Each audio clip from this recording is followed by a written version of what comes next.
Welcome to Building the $1 Billion Business, the podcast where we dive deep into the strategies, insights, and stories behind the world's most successful financial advisors and introduce content and actionable ideas to fuel your growth.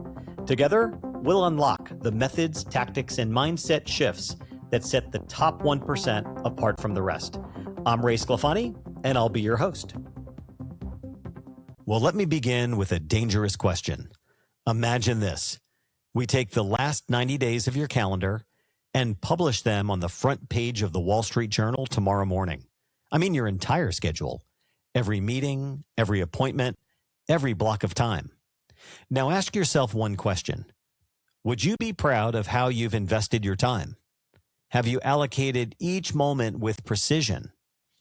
Calendars are brutally honest. They reveal what we actually do, not what we say we do.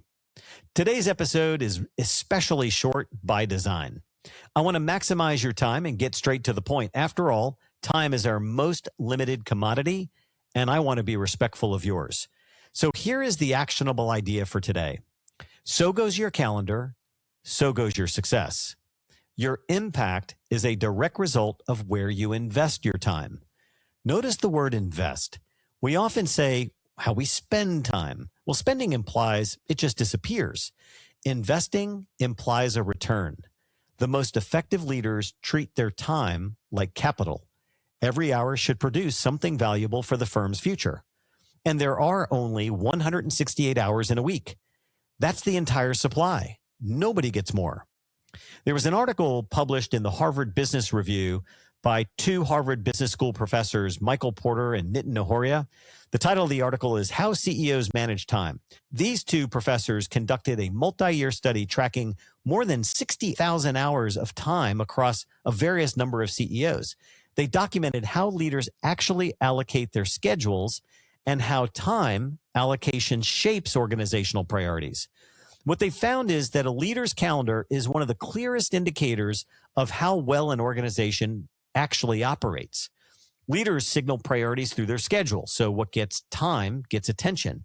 And what gets attention ordinarily gets results, which is why at the end of every quarter, I run a very simple exercise. I conduct a calendar audit. I pull up the last 90 days of my calendar and I mark every activity using one of three colors: red, yellow, green. I'll start with the green activities because it's the most obvious. Green activities are the best use of your time. These are the activities where your judgment, your relationships, and your leadership create real value. And moving forward, you want to keep the green. Those meetings with your most profitable clients, developing future leader meetings, and thinking strategically about growth, creating that white space, recruiting top talent, and building the future of the firm. Okay, green stays.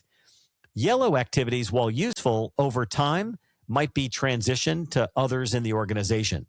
Yellow means you start asking, well, who could I train to take this over?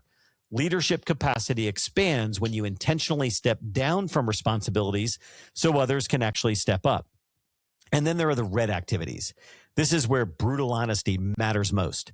Red is where you look at your calendar and think, what the heck am I doing?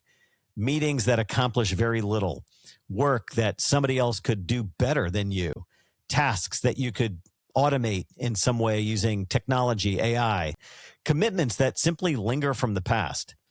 Red means one of three things. You could delegate it, eliminate it, or automate it, because every red block on your calendar is taking time away from something that actually matters.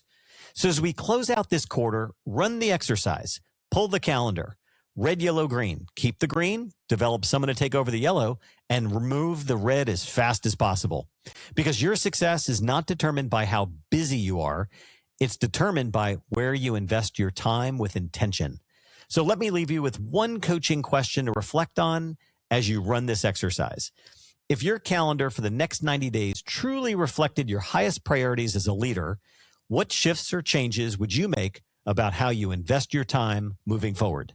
Well, thanks for tuning in, and that's a wrap. Until next time, this is Ray Sclafani. Keep building, growing, and striving for greatness. Together, we'll redefine what's possible in the world of wealth management. Be sure to check back for our latest episode and article.